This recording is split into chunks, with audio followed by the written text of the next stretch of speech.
Vamos retornando aí, esperando aí a gravação. Bom, 6 de junho de 2020, sábado, penal 3, vamos a mais uma parte aí, a terceira parte da nossa aula. Pessoal, até aqui todo mundo ficou com alguma dúvida? Vocês entenderam que o processo de dosimetria da pena, aplicação da pena, começa no artigo 59 do Código Penal, ele é trifásico. O que significa trifásico? São 3 fases. A primeira fase são as circunstâncias judiciais. Nós estamos vendo que tem os elementos dela, né? Que são antecedentes criminais, conduta social, personalidade, motivo do crime, circunstância do crime, consequências do crime, comportamento da vítima. E depois nós vamos entrar na segunda fase. A segunda fase significa circunstâncias agravantes ou atenuantes.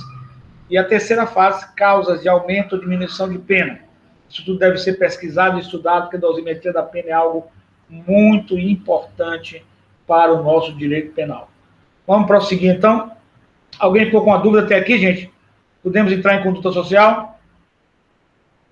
Podemos? Podemos entrar em conduta social? Todo mundo? Beleza aí? Então, vamos entrar em conduta social. Certo? O segundo item que a gente vai estudar hoje, na dosimetria da pena, é a conduta social. É o papel do réu na comunidade. O papel do réu na comunidade inserido no contexto da família, do trabalho, da escola, da vizinhança.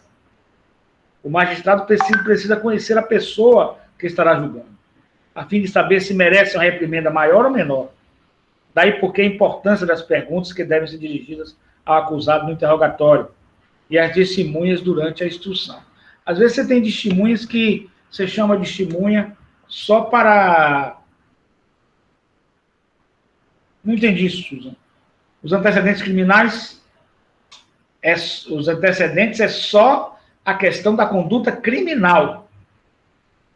Mas aí tem um segundo item da dosimetria da pena, que é a conduta social. Eu vou logo dar para vocês copiarem aí. A conduta social verifica o lado social dele. Eu vou logo dar para vocês. Vamos lá.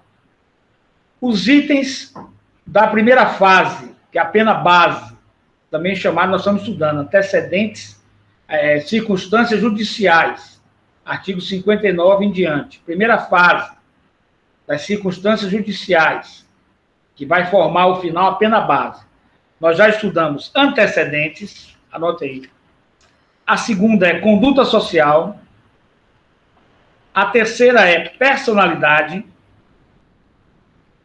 A quarta é motivos do crime. A quinta é circunstância do crime. A sexta é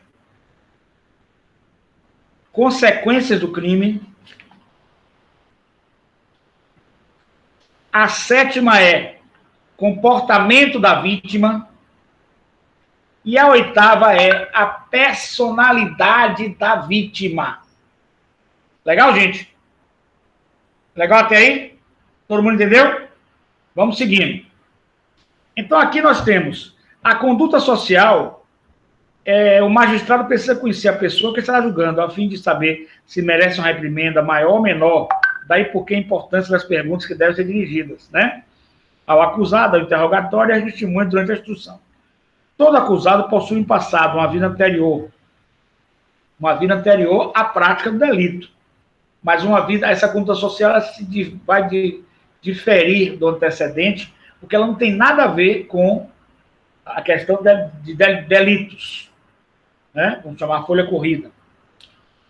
Então, ele deve ser analisado criteriosamente em sua conduta social, pois é um dos principais fatores da individualização da pena, seria a conduta social. Aí vai se poder evidenciar 2 ou mais réus com idênticas condutas sociais, ainda que sejam coautores de uma mesma infração penal. Portanto, uma avaliação cuidadosa da vida pregressa da pessoa que se encontra em julgamento é fundamental. Um péssimo pai, marido violento, em caso de condenação por lesões corporais graves no cenário doméstico, merece pena superior a um outro que tenha sido a vida toda um bom pai e um bom marido. E que naquele momento de ímpeto, momento de impulsividade, naquele exato momento ele cometeu aquele crime. Pode estar até arrependido. Sobre outro aspecto, enaltecendo o lado positivo extraído, o exemplo do caso concreto. Vê-se, depois de testemunhas, o seguinte. Ré foi pessoalmente à comunidade, procurou pela líder e eu me apresentei. Juntas fazemos o trabalho social. Entrou nos barracos, conheceu pessoas, comeu lá na comunidade e perguntou pela cidade que nós tínhamos. E construiu um galpão, uma quadra com banheiros e vestuários. Aluga salão onde são dados cursos para jovens adultos. Criou uma sede social que não existia. São mais de 1.000 pessoas na comunidade. A favela tem 45 anos e nunca houve um trabalho assim. Existe muita riqueza em volta da favela. Ajudou. Para quem não tinha nada, é muito importante a atuação. Ela mudou a comunidade, pois a gente passa a acreditar nas pessoas, que as pessoas podem ajudar. Então, aqui ele está mostrando um caso de uma senhora que cometeu um delito, mas que era uma líder comunitária atuante. Então, nesse caso, nós temos uma conduta social favorável a ela. Ela sempre foi uma líder comunitária que ajudou milhões de pessoas, uma pessoa de uma conduta maravilhosa, mas lá um dia ela cometeu o delito. Então, nesse momento, a sua conduta social é muito forte e é um atenuante para a sua pena. É importante que a gente dê valor não só aos antecedentes, mas à conduta social das pessoas. Certo? Certinho, gente? Tem aí, ficou dúvida na conduta social? Aí, Bárbara pode falar melhor. Aí, nós precisamos até de um assistente social. E já está surgindo muito no mundo jurídico, anotem aí, a perícia social judicial. É onde vai se ver essa conduta social da pessoa. E essa perícia social judicial envolve também personalidade, ela envolve, na realidade, essa perícia social judicial, que é feita, inclusive feita por assistentes sociais, ela envolve todos esses outros elementos aqui dessa primeira fase, das circunstâncias agravantes do artigo 59 do Código Penal. Gente, vamos à personalidade? Bárbara, quer falar aí sobre essa conduta social? Rapidinho aí para exemplificar o pessoal. Todo mundo entendeu? O pessoal dormiu, foi? Vocês dormiram? Na frente do computador? Tranquilo? E Bárbara, cadê Bárbara? Bárbara, cadê Bárbara? Alô, Joyce, estou ouvindo, Joyce, cadê Bárbara?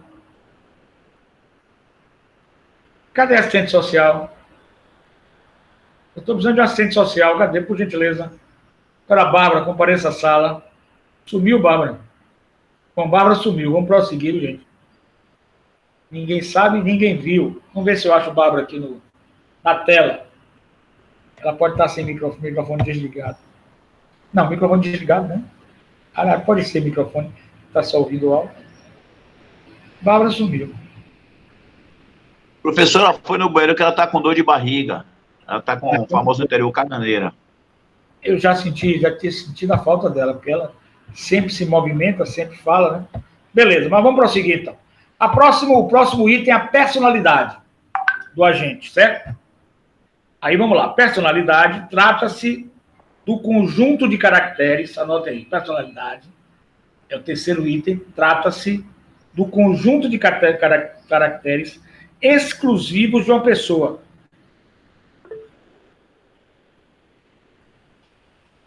Trata-se do conjunto de caracteres exclusivos de uma pessoa. Parte, vírgula, parte herdada, vírgula, parte adquirida.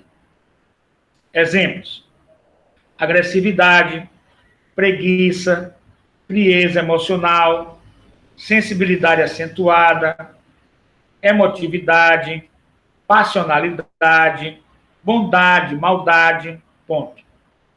A personalidade tem uma estrutura muito complexa. Na verdade, é um conjunto somatopsíquico ou psicossomático, no qual se integra um componente morfológico, estático, que é a conformação física, um componente dinâmico moral, ou filosófico, perdão, ou fisiológico, que é o temperamento, e o caráter, que é a expressão psicológica do temperamento. Na configuração da personalidade, congregam-se elementos hereditários e socioambientais, o que vale dizer que as experiências da vida contribuem para a sua evolução. Essa se faz em 5 fases bem caracterizadas: a infância, a juventude, o estado adulto, a maturidade e a velhice. É imprescindível, no entanto, haver uma análise do meio e das condições onde o agente se formou e vive, pois o bem-nascido que tende ao crime deve ser mais severamente apenado do que o miserável que tenha praticado a infração penal para garantir sua sobrevivência. Aí eu quero deixar com vocês o debate que é importante. No conceito de personalidade, alguns autores acham que aquela pessoa que não tem condições de sobrevivência e que não tem condições de sobrevivência, Bárbara chegou no momento certo. As pessoas que não têm condições de sobrevivência e que cometem um delito por uma questão de sobrevivência mesmo, de necessidade, elas devem sofrer uma atenuação na dosagem da pena com referência à personalidade, e a pessoa que é bem nascida e que tem dinheiro e ainda assim comete o delito deve sofrer um agravamento na pena no ponto personalidade. O que é que vocês acham, gente? Vamos lá? Alguém acha alguma coisa? Estão cansados? Não. Estão dormindo? Também não, né? Professor, eu acho. Diga, Jorge. Eu concordo com isso do ordenamento pelo seguinte. Meu maior amigo, eu dou o título a ele, que a gente se conhece desde 8 anos de idade. O pai dele era vigia, a mãe dele vendia lanche aí na Avenida 7. Ele tem um cargo hoje em Brasília, é formado em 3 faculdades. A gente sempre se incentivou, a gente não passa uma semana se falar. Inclusive, nasceu o segundo filho dele ontem. É um negro de 1,90 m, no qual, aquele negro bem negro mesmo. E é engraçado porque ele, na posse dele, ele foi chamado para posse em Brasília, eu estava com ele, e o cara, assim que ele entrou, que ele estava de terno, uma das poucas vezes que ele tinha colocado um terno na vida, que a mãe dele era muito humilde, o cara chamou ele de garçom e pediu ele um copo d'água. Por incrível que pareça, ele foi na Copa, pegou uma bandeja d'água e levou ao colega. O colega hoje é o melhor amigo dele em Brasília. Por que isso estou citando? Porque essa situação desse contexto social é fundamental, sim, é verdade. Inclusive, está tendo uma polêmica muito grande sobre a situação da internet hoje com as pessoas mais humildes e mais pobres. Que é muito dúbio isso, que é isso que eu quero colocar para o senhor. Eu concordo plenamente com o que está no ordenamento jurídico. Porém, há uma diferenciação, que é isso que acho que é o mais importante na dosimetria. Cada caso é um caso. Cada caso é um caso, principalmente na dosimetria da pena. A exemplo de que, como o senhor citou bem, uma pessoa que tem uma condição social, que o pai deu educação, orientação, etc., ele parte para a vida do crime, ele tem uma deturpação de caráter. Em outras situações, a pessoa pode estar numa situação de vulnerabilidade social, com a falta de recursos, etc., e essa pessoa parte para o crime. Nós devemos ter muito mais sensibilidade com essa pessoa pobre. Por quê? Porque essa pessoa, na verdade, pode ter sido induzida realmente ao crime. Porém, isso não pode ser, de qualquer sorte, uma via de regra. Por quê? Porque nessas circunstâncias, o que nós temos é que quando a pessoa, a exemplo do que aconteceu comigo outro dia no semáforo, eu estava num carro muito caro, e o rapaz veio com uma placa de doces vendendo, inclusive ali na Baixa da Gama, perto do Lucaia. O nome do rapaz é Márcio. E eu vi que ele era uma pessoa que tem algum problema cognitivo, ele não tem um discernimento completo da realidade. Vi que ele é meio retardado mental. E eu olhei para ele naquele momento, tocou meu coração. Eu normalmente não ando com dinheiro, mas eu tinha 50 reais na carteira. Eu peguei os 50 reais e disse, tome, é seu.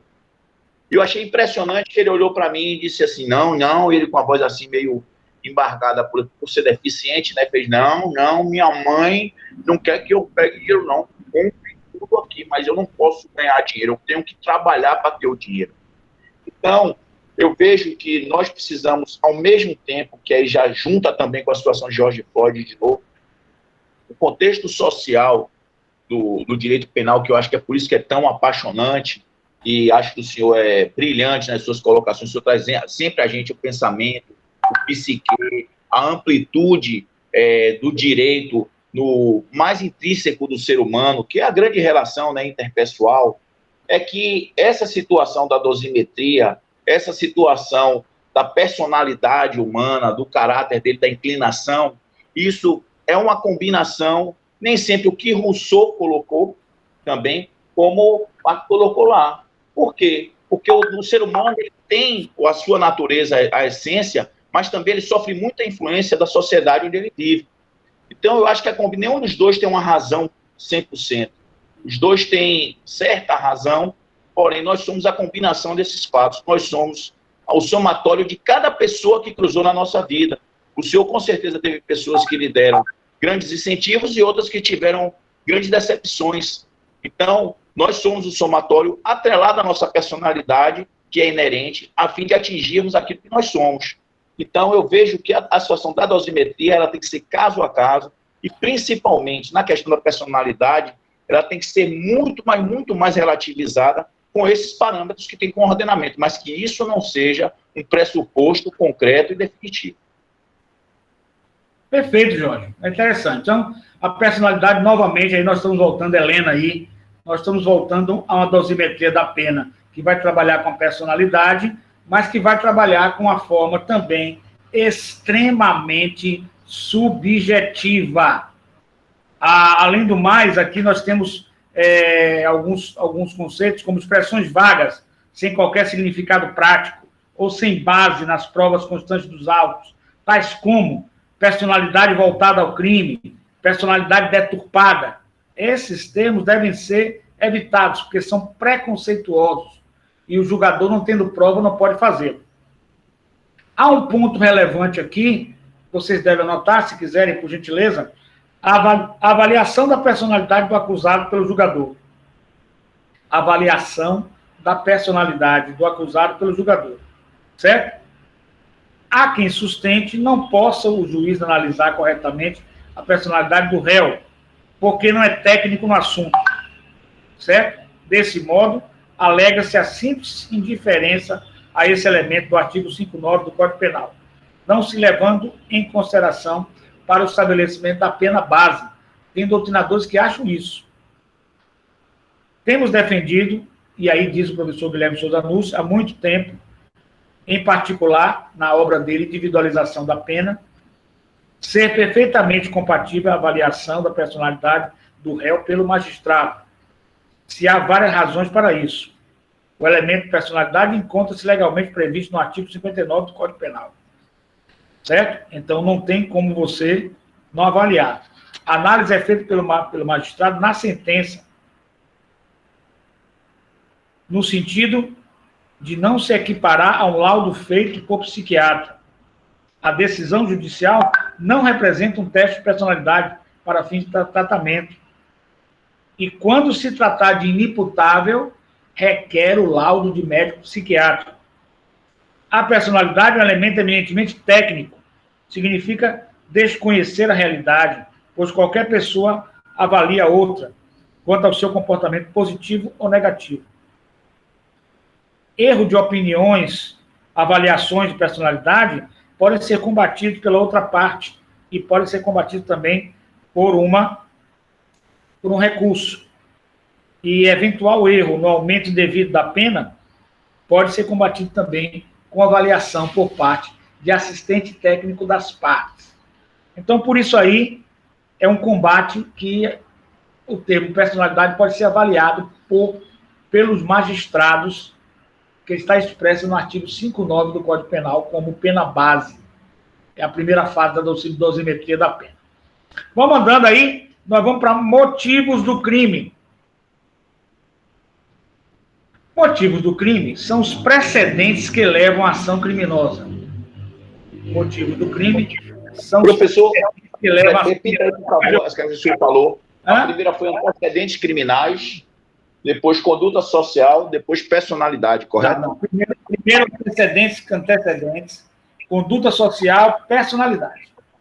Certo? Correto. Vocês vão ver tudo isso no artigo 59 do Código Penal. Eu estou dando exatamente de acordo com o artigo. O terceiro é motivo do crime. E aí, gente? Vocês acham que o motivo do crime pode atenuar ou agravar a pena? O que é que vocês acham? Alguém acha alguma coisa? Gente, participa aí, bora. Sim, 100%. Totalmente. A própria questão de não se enquadrar como hediondo é pelo motivo torpe. Se não há motivo torpe, isso aí é fundamental para o agravamento da pena ou não. E nós já estudamos homicídio simples, né? O homicídio com qualificadoras, o homicídio privilegiado. Então, o motivo da pena vai em muito. O motivo da pena vai em muito dar um direcionamento na dosimetria da pena. Então, o conceito de motivo do crime são os precedentes que levam à ação criminosa. O motivo, cuja forma dinâmica é o móvel, varia de indivíduo a indivíduo, de caso a caso, segundo o interesse e o sentimento. Tanto o dolo como a culpa se ligam à figura do crime abstrato, ao passo que o móvel muda incessantemente dentro de cada figura concreta do crime, sem afetar a existência legal da infração. Assim, o homicídio pode ser praticado por causas opostas, como a perversidade e a piedade, no caso da eutanásia.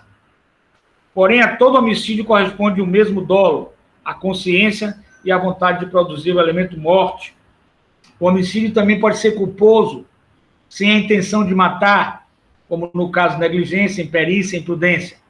Então, analisar o motivo do crime, a motivação do crime, é obrigatório. Todos esses itens que eu estou dando, do artigo 59, são circunstâncias judiciais.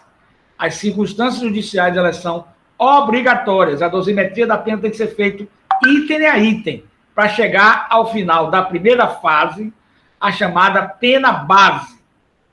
Todo crime tem um motivo, que pode ser mais ou menos nobre, mais ou menos repugnante. Lembremos ainda que o motivo pode ser consciente, vingança, ou inconsciente, sadismo, além de que pode figurar como causa ou razão de ser da conduta, agir por paga ou promessa, que nós estudamos, para matar alguém, ou com o objetivo da conduta, atuar com a promessa de pagamento, de recompensa para matar alguém. A avaliação disso faz com que o juiz exaspere ou diminua a pena base. Certo? Exaspere ou diminua a pena base. Então, o motivo do crime é muito importante. Agora nós vamos passar para circunstâncias do crime. Vamos ver quem quer falar aqui.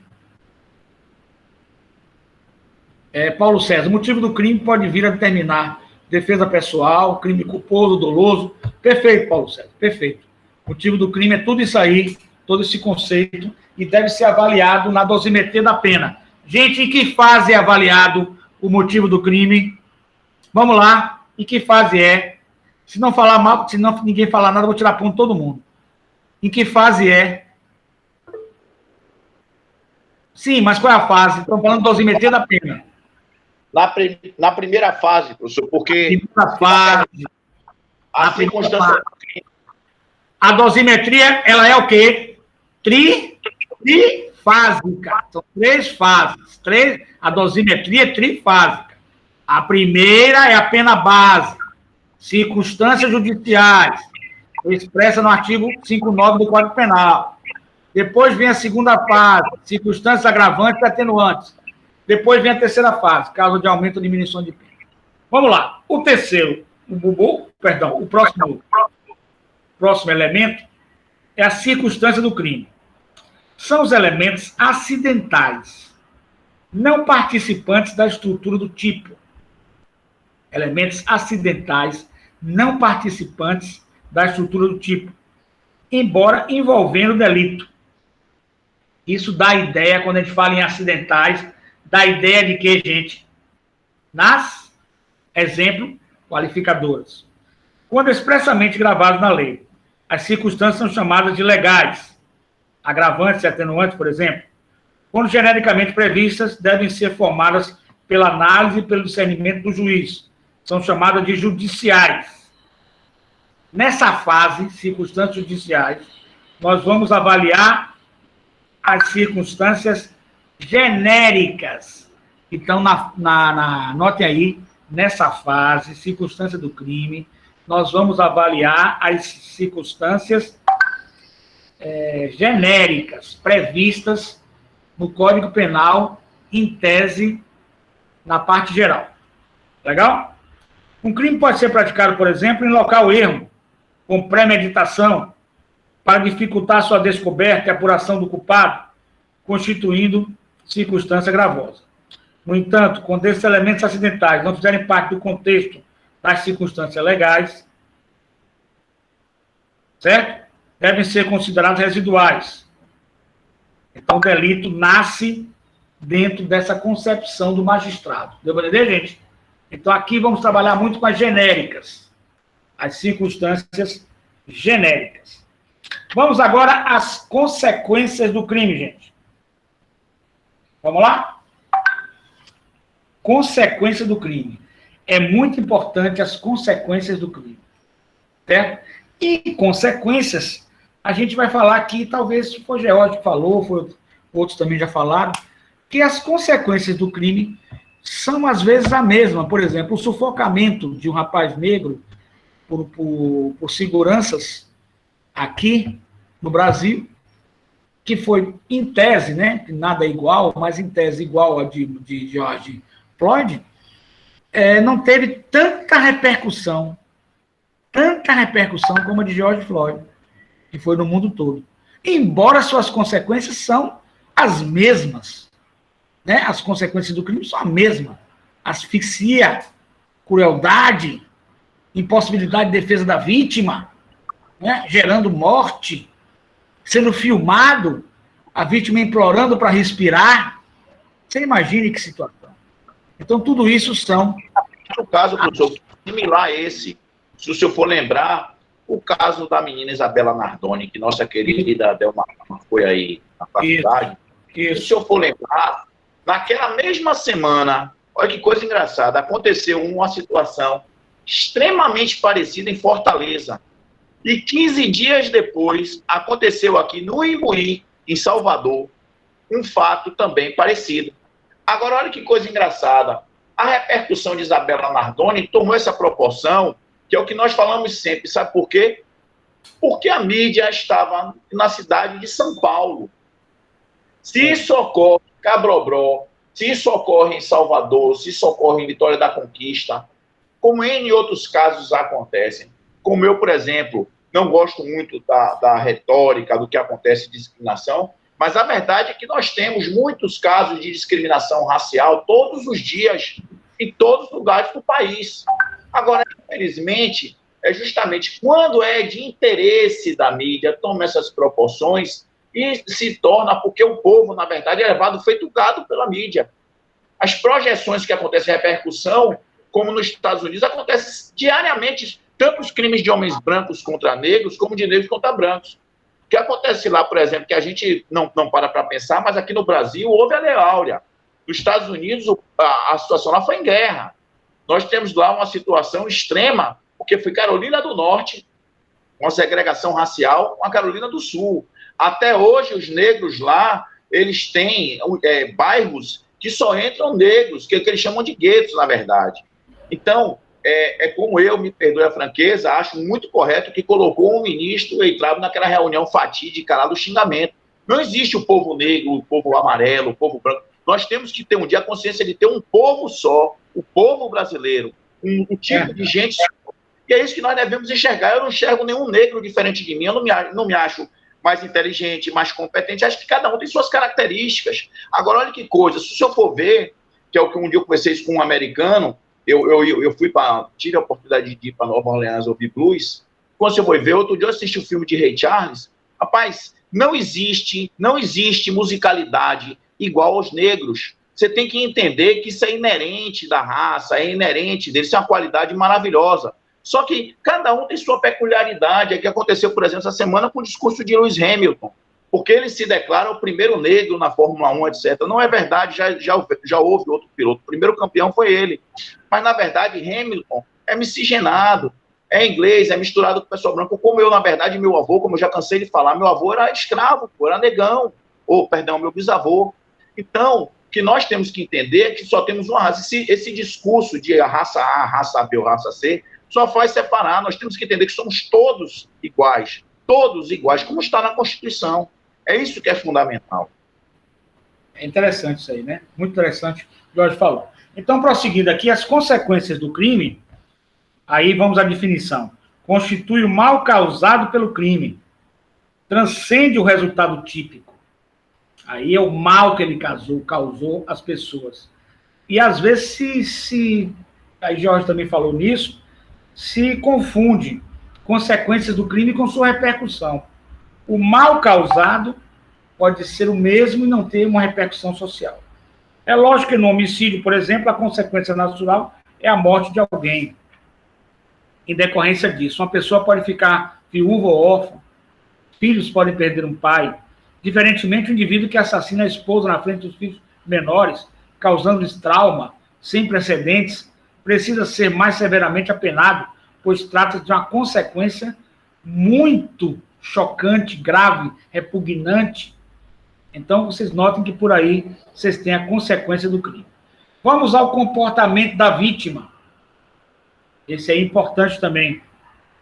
O comportamento da vítima tem que ser avaliado, o comportamento da vítima. Certo? E aí vamos à definição. Então, vamos lá, vamos repetir o que nós já vimos. Nós vimos na dosimetria da pena, primeira fase, circunstâncias judiciais, do artigo 59 do Código Penal. O que forma a pena base, nós vimos antecedentes, nós vimos conduta social, nós vimos personalidades, motivo do crime, circunstância do crime, consequências do crime, e estamos vendo agora comportamento da vítima.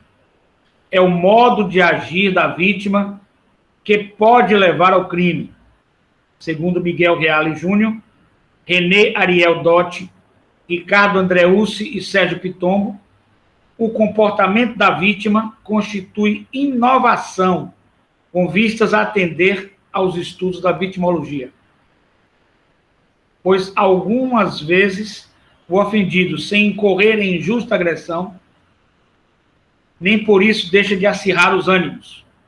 Outras vezes estimula a prática do delito, devendo-se atentar, como ressalta, na exposição de motivos do Código Penal, para o comportamento da vítima nos crimes contra os costumes, e em especial a exploração do lenocídio, em que, por vezes, uma interação e dependência da mulher para aquele que a explora. São exemplos.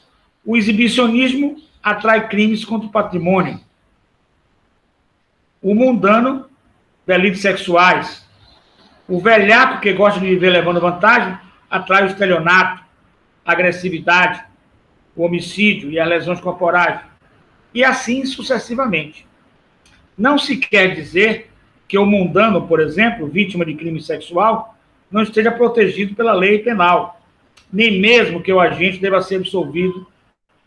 Porém, é óbvio que, nesse caso, a pena do autor da infração penal não deve ser especialmente agravada e, quiçá, possa ser atenuada ou diminuída.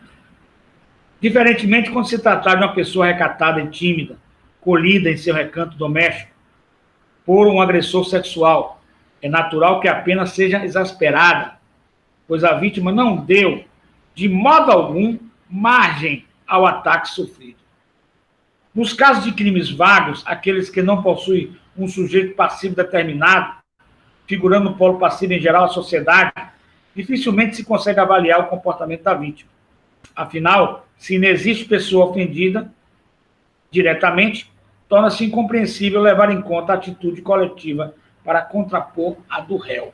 Porém, nos crimes vagos em que a vítima é a sociedade, mesmo assim, o comportamento da sociedade pode levar ao cometimento de delitos. É uma outra corrente de estudos que nós podemos analisar. Certo? Vamos aqui, tem um gráficozinho aqui que eu achei interessante sobre o comportamento da vítima. Primeiro, anote aí. Comportamento da vítima inculpável. Inculpável. Inculpável. IN, inculpável. Nada fez para provocar a situação da qual se tornou vítima.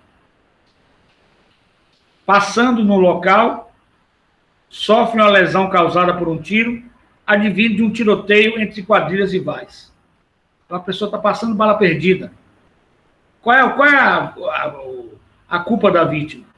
É inculpável. O comportamento da vítima se torna inculpável. Parcialmente culpável, segundo. Tem alguma contribuição sua, a vítima, para gerar o delito da qual foi vítima. 2.1. Ignorância e imprudência.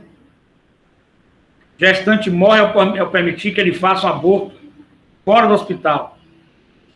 Escassa culpabilidade.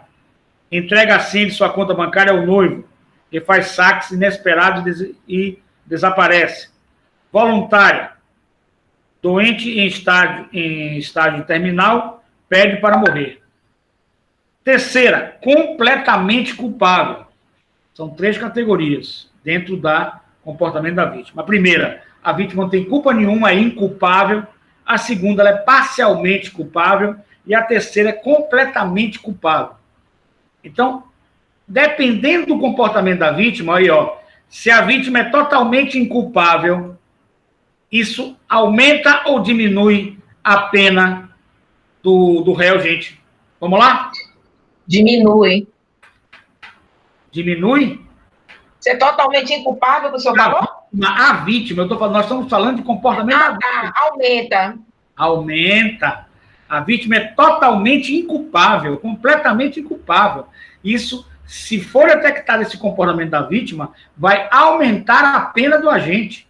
Porque só ele tem culpa, a vítima não tem culpa. Se for parcialmente culpável, você pode colocar de 0 a 50 um aumentozinho no comportamento da vítima para o réu. Mas se for completamente culpável, se a vítima for completamente culpável, nós vamos ter uma diminuição da pena para o réu. Vamos lá, os casos de completamente culpável. Contribui com sua conduta de maneira determinante para a realização do delito da qual se torna vítima. Primeiro, provocadora. Assaltante é morto pela vítima do seu roubo. Assaltante é morto pela vítima do seu roubo. Né? Totalmente culpada a vítima. Propicia a ocorrência do delito. A torpeza bilateral no estelionato, pois a vítima quer levar também vantagem devida. Tem o estelionato e tem a vítima que também quer levar uma vantagem. Os dois querem levar vantagem. Falsa vítima, delito simulado. Acusar o namorado de estupro quando foram relações consensuais. Nota, o quadro foi extraído de estudos e pesquisas, né? Inicialmente por Antônio Bernstein. Segundo ponto, o juiz deve graduar a pena do réu, levando em conta a atitude da vítima, elevando a pena base quando se tratar de ofendido completamente inocente, e aproximando-se ou fixando no mínimo quando se tratar de vítima totalmente culpável, censurável. Terceiro, a falsa vítima deve procurar absolvição do réu e futuro processo contra quem simulou o delito, no caso de sequestro simulado e outras coisas nesse sentido. Então, daí, vocês puderam notar a importância do comportamento da vítima. A importância do comportamento da vítima. Certo? Meus queridos amigos acadêmicos, eu queria saber se ficou alguma dúvida na aula de hoje, se eu posso ajudar vocês em alguma coisa, porque nós estudamos hoje a pena básica. A pena base foi algo assim muito importante, porque a pena base ela dá início à relação trifásica. Depois que você fixar a pena base, você vai ter circunstâncias agravantes, circunstâncias atenuantes. E depois, na terceira fase, você vai ter causas de aumento e causas de diminuição de pena. Eu queria saber se ficou alguma dúvida com vocês. Nós estamos encerrando a nossa aula de hoje e vamos passar um questionáriozinho. Vamos lá, gente? Bora? Questionáriozinho? Bora? Vamos rapidinho. Primeira questão. Bom dia, professor. Bom dia. É Antônio. Diga, Antônio. É o seguinte, eu queria tirar uma dúvida.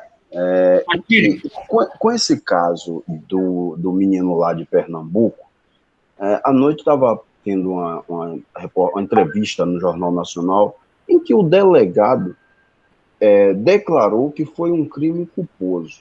Qual foi a dúvida que eu fiquei? Compete ao delegado determinar, qualificar o crime, ou a ele é dada a competência de levantar o inquérito e encaminhar para que o juiz, sim, determine se culposo ou doloso, enfim. Eu fiquei com essa dúvida. Isso é da competência de um delegado? Veja só, vou explicar a vocês. Como é um crime de repercussão midiática, o delegado quer fazer uma apariçãozinha, né? Lógico, né? Concorda comigo? Midiática. Mas, na realidade, não compete a ele estar determinando isso. Certo? Evidentemente que ele coloca no seu relatório, ao final do inquérito, não compete ele estar falando antes, porque ele nem começou o inquérito ainda, né? Ele está pré-julgando. Ao final do inquérito, ele faz o relatório dele, e dentro das investigações, é de praxe, feitas as investigações, surgiram, ao final, ele evidenciou-se, no final do relatório, ele evidenciou-se que a ré agiu com negligência. Ele já está sinalizando para crime culposo. Né? Ele pode colocar com negligência, caracterizando crime culposo. Essa é uma indicação, porque ele está indicando. O delegado não tem poder de dizer é ou não é. Ele está indiciando. Ele vai indiciar ela, indicar ela como acusada, como suspeita daquele delito. Após isso, esse delegado, doutor delegado, vai mandar o doutor delegado vai mandar o seu inquérito para o doutor promotor de justiça. E o doutor promotor de justiça, esse sim, é quem vai oferecer a denúncia. Então, é a opinião do doutor promotor de justiça que vale. Não é a opinião do doutor delegado. A opinião do doutor delegado é apenas um indicativo. Ele está indicando, está indiciando o termo correto. Quando ele termina um relatório e tem uma pessoa que é acusada, é o que é, a pessoa foi indiciada. Há um indiciamento. Do indiciamento ao indiciamento. Do indiciamento passa para o promotor de justiça. O promotor de justiça pode desconsiderar. O promotor de justiça pode desconsiderar o indiciamento dele por completo ou parcialmente. Ou pode refazer tudo. Ou pode mandar fazer novo inquérito com novas provas. Devo entender? Então, o doutor delegado não vai, ele vai apenas dar uma indicação, um indiciamento. E ele pode falar apenas que conclui o relatório dele indiciando a senhora tal, por negligência, o que pode caracterizar o crime culposo. Ele não tem esse poder de decisão. O poder de decisão é do Ministério Público, que faz a denúncia. Porque o Ministério Público é o que é? Domus litis, dono da ação penal. O Ministério Público que é custo legis, fiscal da lei. Porém, quem vai decidir também sobre o processo ao final, é o doutor juiz de direito. Esse, ao receber o processo, quando ele recebe o processo, doutor juiz de direito, ele vai dizer se recebe a denúncia ou não. E ele tem o juízo dele de valor. Ao final da sentença, ele pode sentenciar por crime doloso, dolo eventual, entendeu? Então, essa opinião do delegado é muito, muito, muito, muito, muito frágil, muito indicativa. A gente sabe que as pessoas no Brasil estão acostumadas a seguir o que as outras instâncias fazem para ter menos trabalho, essa é a verdade, mas não significa nada porque o Ministério Público está sendo criterioso e vai analisar e poderá modificar completamente esse indiciamento do doutor delegado de polícia. Diga, meu querido. Eu acho que, assim, ele é uma desproporcionalidade, até porque ele está falando em uma mídia nacional e que isso termina provocando uma certa influência. Agora, uma outra coisa que eu queria tirar dúvida é o seguinte: na reportagem falou que ela pagou uma fiança de 20 mil e foi liberada. Qual é o critério para estabelecer o valor da fiança? Aí é arbitramento. O delegado faz o arbitramento. Aí é arbitramento. Arbitramento é arbitramento. Não tem a ver com arbitragem, não. Arbitramento é como você arbitra. É um juízo aleatório. Professor, mas aí nesse arbitramento... Como nos Estados Unidos é feito, para esse cara que matou George Floyd, ele vai ter que pagar $500 mil para sair, para responder em liberdade.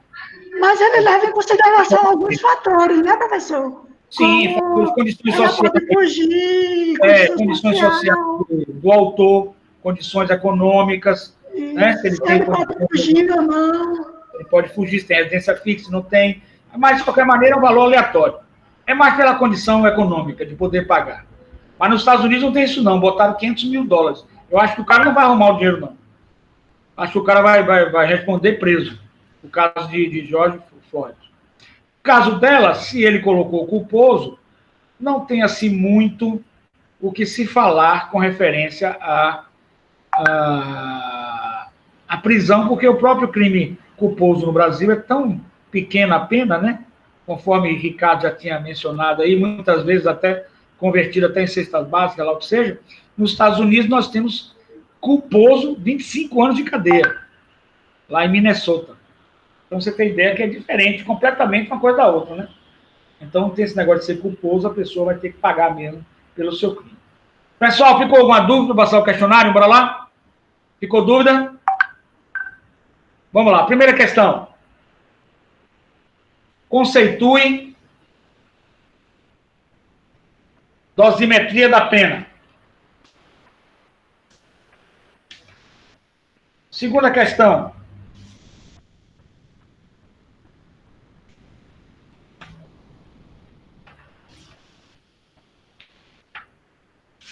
Fale sobre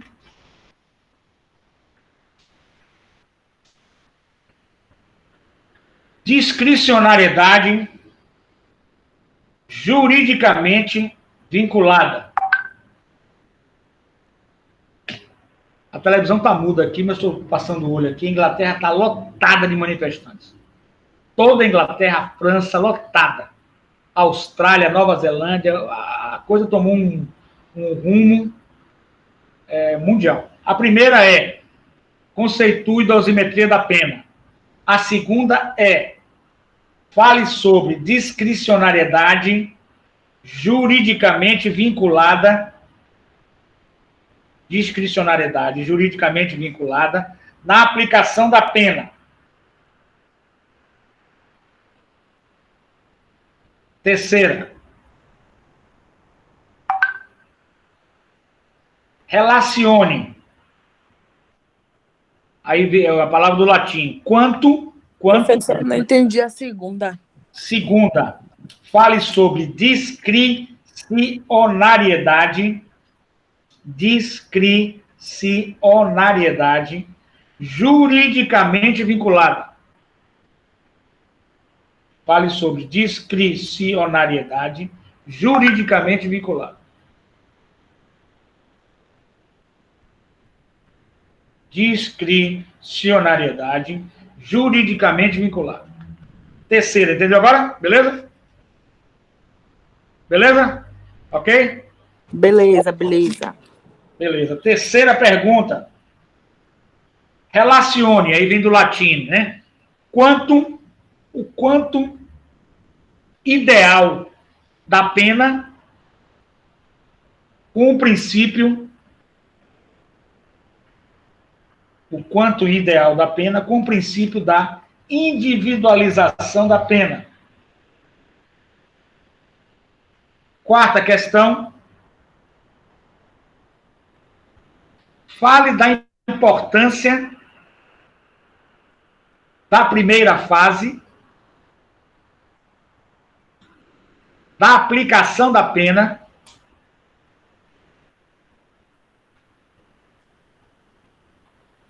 explicando circunstâncias judiciais e pena base.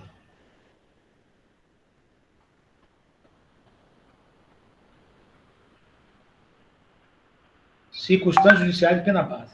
Eu nunca vi um movimento, eu acho que esse movimento está se assemelhando ao de Martin Luther King Jr., porque eu acho que esse vai ficar maior do que Martin Luther King Jr., porque o de Martin Luther King Jr. ele foi nos Estados Unidos muito forte, mas esse está tomando o mundo todo.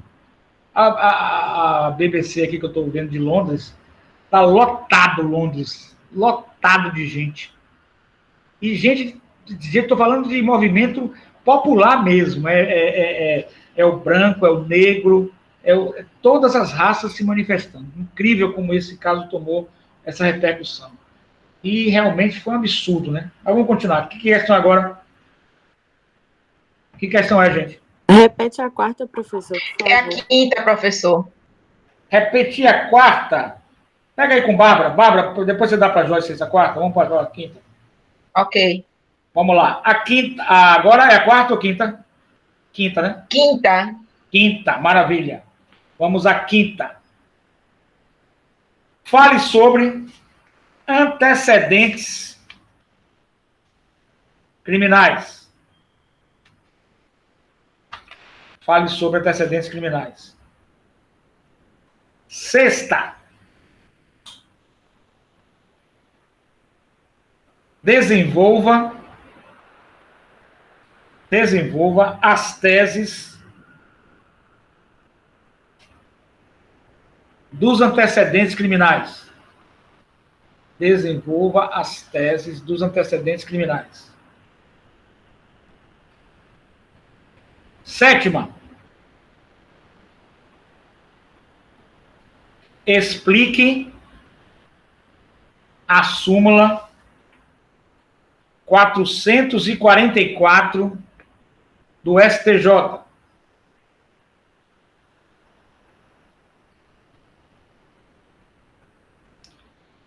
Essa é a oitava agora, não é isso?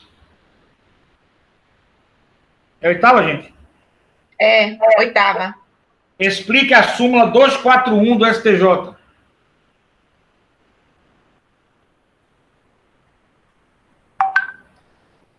Nona. Fale sobre conduta social.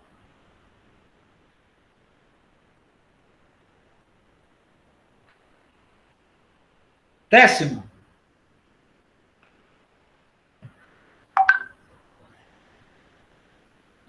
Fale sobre personalidade.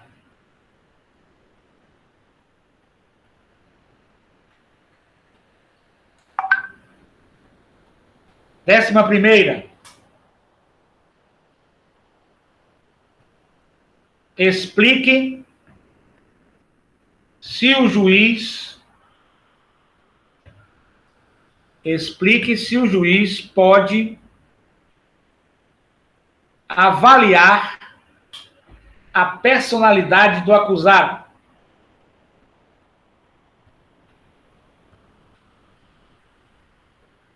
Décima segunda.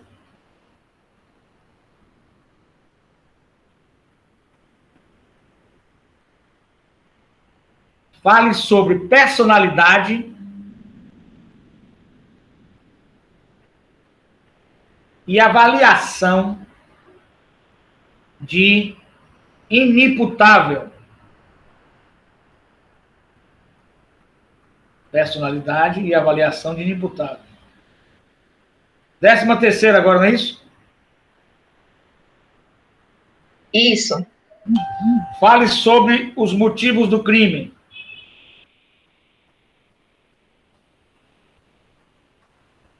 Décima terceira.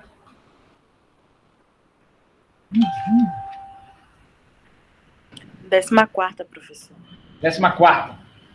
Fale sobre as circunstâncias do crime e as consequências do crime.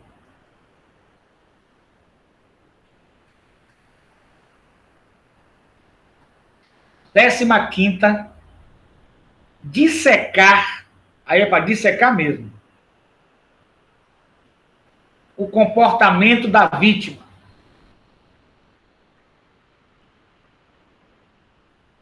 Dissecar o comportamento da vítima como importante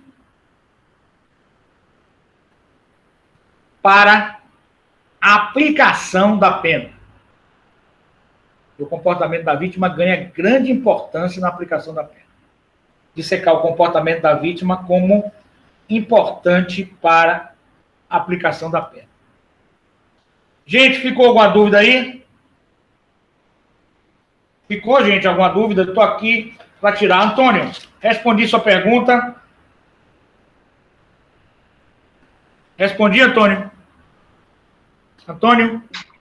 Ok, professor, responder. É que eu estava ligando o microfone, que eu acompanho aqui pelo celular. Então, você viu que o delegado não tem esse poder todo, ele vai fazer indiciamento. No indiciamento ele pode colocar que foi negligente e que induz a culpabilidade, mas não é ele que decide, ele faz só a apuração dos fatos e quem vai fazer a denúncia é o Ministério Público.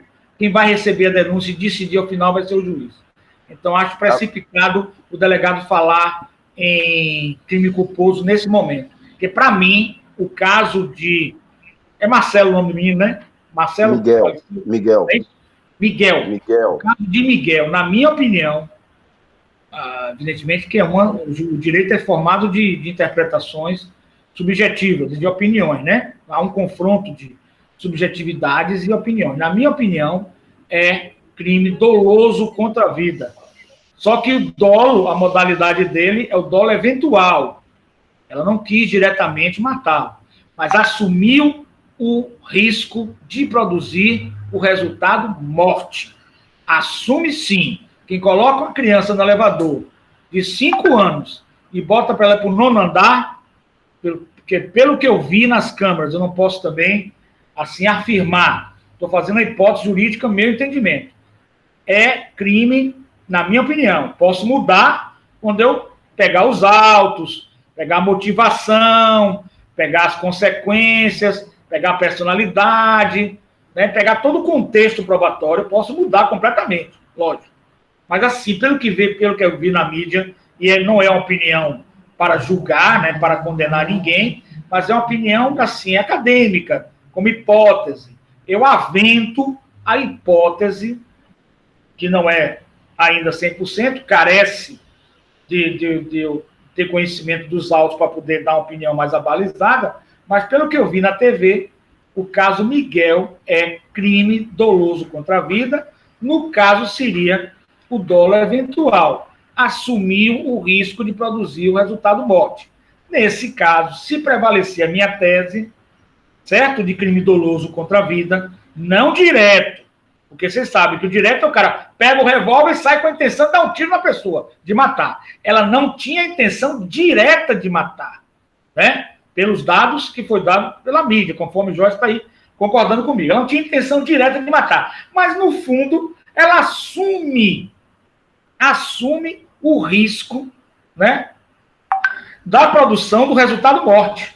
Segundo eu vi, ela botou no 9º andar. O menino ficar indo para o 9º andar uns 5 anos, está assumindo o risco do resultado morte. Então, é um dolo indireto, é um dolo eventual. Neste caso específico, dolo eventual indireto, é caso da competência de qual é o juízo competente, gente? Qual é o juízo competente? O juízo competente. Não, o juízo competente qual é? Juiz de direito penal. Não, pelo amor de Deus, não me mate de raiva, não. O juízo competente, dolo eventual. Ah, desculpa. Qual é? Do trânsito, não é isso? Vara especializada no trânsito, não é isso? Eu estou certo? Dolo eventual. Trânsito julgado. Hein? Trânsito julgado que o senhor está falando, não é isso? Não, vara, olha, crime doloso contra a vida vai para a vara especializada do trânsito. É o juiz do trânsito. Quem julga Não. Não, Não, professor, só quer deixar de Júri maluco. popular. trânsito, não? Execuções penais. Júri popular, professor. Gente, onde é o juiz competente, gente? Juiz da vara de execuções penais. Não, pelo amor de Deus, não. É a Júri vara popular.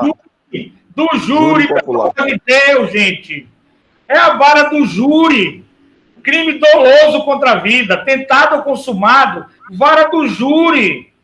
Ele vai para uma vara especializada em júri. A gente não treinou audiência de instrução, depois o júri propriamente dito. Então, doloso contra a vida, tentado ou consumado, ela vai ser julgada por uma das varas, aqui em Salvador tem duas, primeira vara especializada no Tribunal do Júri, segunda vara especializada no Tribunal do Júri. Ela vai para uma das varas do júri. O juiz competente é o juiz do júri, do rito do Tribunal do Júri, entendeu? Já se for considerado culposo, ela vai para um juiz singular, né, da vara criminal. Deu para entender? O que é que você quis, Leandro? O que é? Você perguntou para a gente estudar esse caso? É interessante. Leandro falou uma coisa aí, mas fala no microfone aí, Leandro.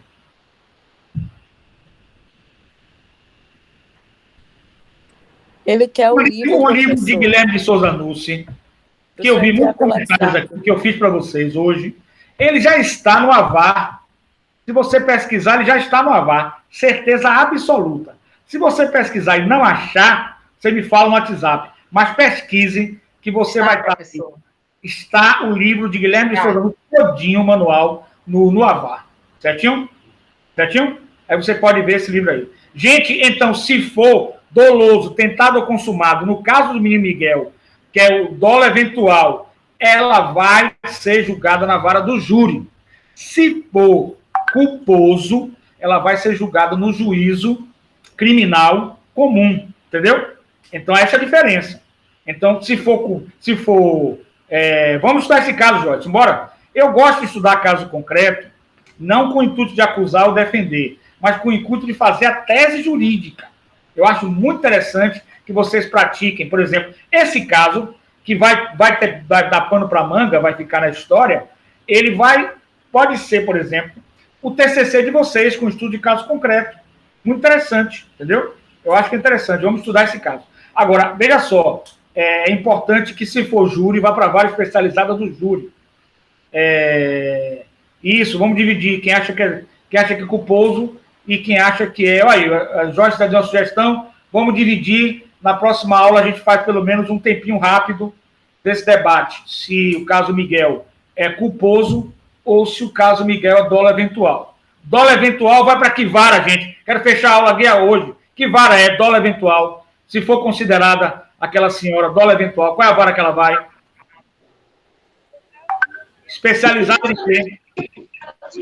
Um tribunal do júri. Tribunal do júri. Não é, em hipótese alguma, vara especializada do trânsito, não é isso? Do trânsito não é, não é isso? Não. Isso Agora, diga, meu querido.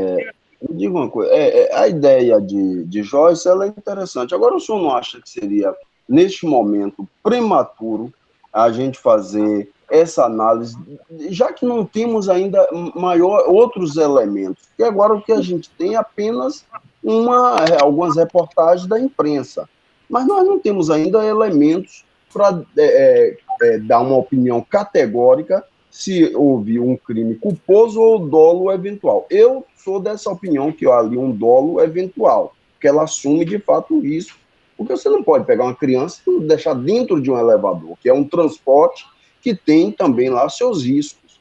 Então, eu concordo com essa ideia. Agora, é apenas uma hipótese. Então, eu acho que a gente não tem elementos ainda para a gente dar uma opinião balizada e aferir de forma mais categórica se houve ali o crime culposo ou doloso.